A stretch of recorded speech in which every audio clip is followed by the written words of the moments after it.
Good morning, students. This is the second video of the chapter Tribal, Decues, and the Vision of a Golden Age. So far, we discussed that how the tribals were earning their livelihood, how they were leading a beautiful life in their own natural habitat. Now, in this particular video, we'll try to understand that how did colonial rule affect tribal lives. So here we will discuss the impact of Britishers on the life of tribals, or in other words, how the life of tribals changed after the Britishers came here. So let us discuss how colonial rule or British rule changed or affected the tribal lives. First of all, they targeted the tribal chiefs. So what happened to the tribal chiefs? Before the British arrived, the tribal chiefs were important people.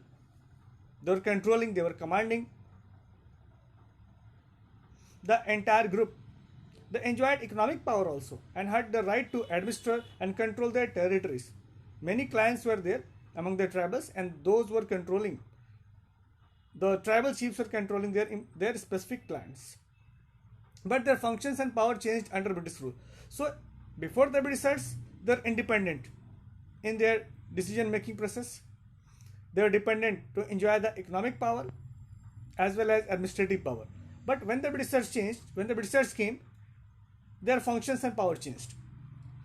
They lost their administrative powers and were forced to follow laws made by British officials in India. So when the Britishers came, they made their laws, and the tribal chiefs were asked to follow the rules that was made by Britishers at the time. So this is how the tribal chiefs started enjoying unlimited power.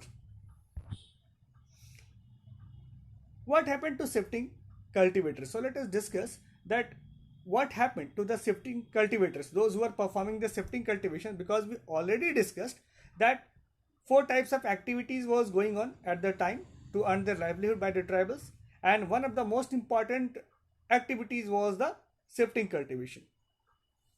And those who are performing the shifting cultivation were termed as shifting cultivators. So basically they were the tribals. What happened to the shifting cultivators? I mean to say, when the Britishers came, they made the rules, they made their policies, and after that they affected the lifestyle of ordinary tribals. What happened to the shifting cultivators? The British wanted tribal groups to settle down as it was easier to control and administer settled peasants. Now Britishers were very clever.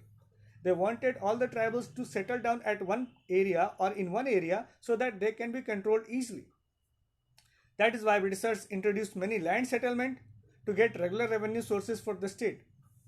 They also put some taxes on the tribal group, but it was possible only when the land was fixed or the cultivation was fixed, because most of the tribals were following the shifting cultivation. So it was not possible.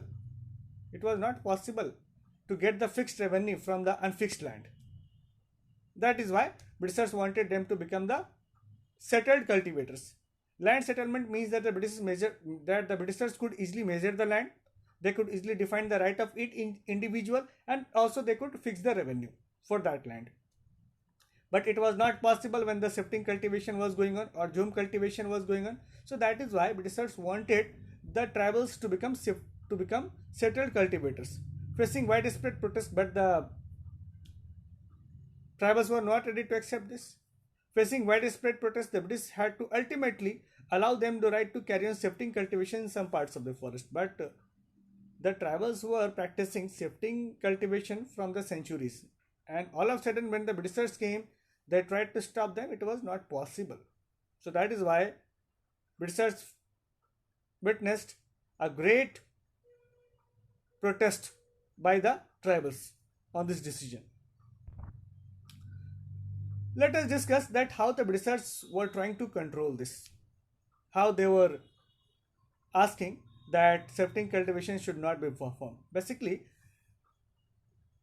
whenever Britishers were using to control Indians or to control their colonies, they were making many laws. So in India also they made forest laws. So what was their forest law? What was the element. What were the elements included in the forest law? The British extended their overall forest and declared the forest were state property. First of all, they told that Britishers told that the forest is not the property of tribal, it is the property of a state or British government. Some forests were classified as reserve forest, which was used to produce timber only, which the Britishers wanted. So Britishers in fact attacked the natural habitat of the tribals. They snatched some part of the forest area, and after that it was declared as the reserve forest, in which only production of timber was possible. The colonial officials allowed some land for jhum cultivation, that they would provide labor for the forest department for looking after forest. Now, Britishers were very clever. They wanted some laborers also for their forest department, and for that they allowed jhum cultivation, but on one condition. The condition was that in return the tribals would serve them for cutting down the trees for their timber requirements. Now, what was the impact? As we discussed, many tribal groups reacted against the colonial forest laws because it was considered directly attack on their lifestyle, on their natural habitat. They disobeyed the new rules, continued with the practices that were declared illegal. Of course, the new rules or laws that was made by the Britishers were completely boycotted. They were completely declared illegal by the tribals, and such revolt like Sangam of 1966 in Assam.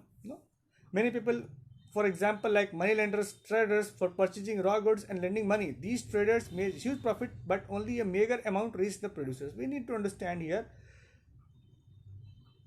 that whenever the Britishers came, they made the laws, but those laws mainly gave profit only to the Britishers as well as the intermediaries like moneylenders and zamindars.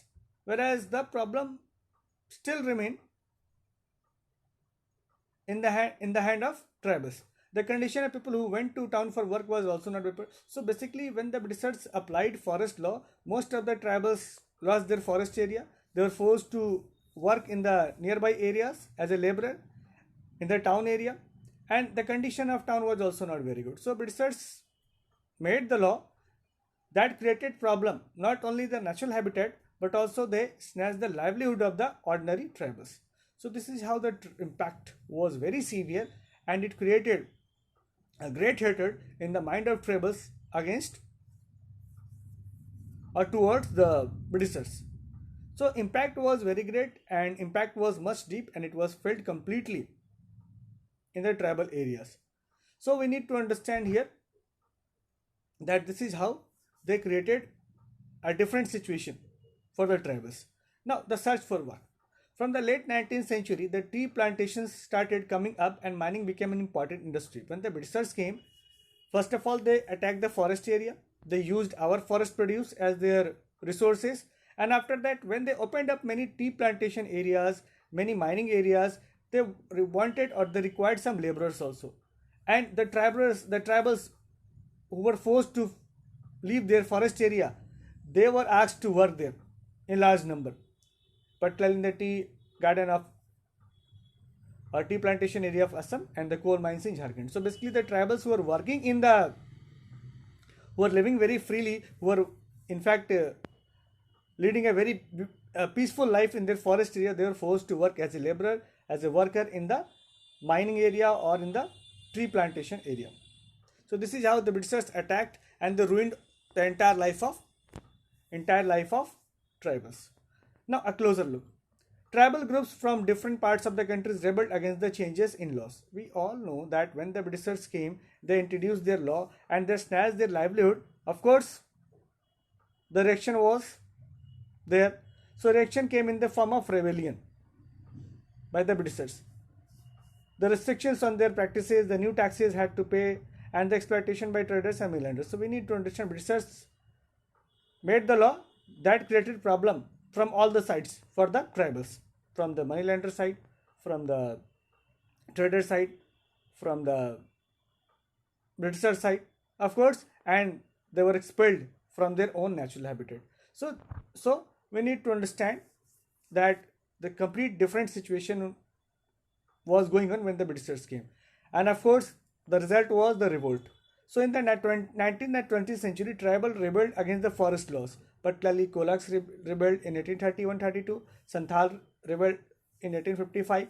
Similarly, Bastar rebellion took place and Warli revolt took place in Maharashtra in 1940. So we need to understand the forest laws that was adopted by Britishers. It attracted widespread revolt by the tribals. This is all about in this video. Thank you so much.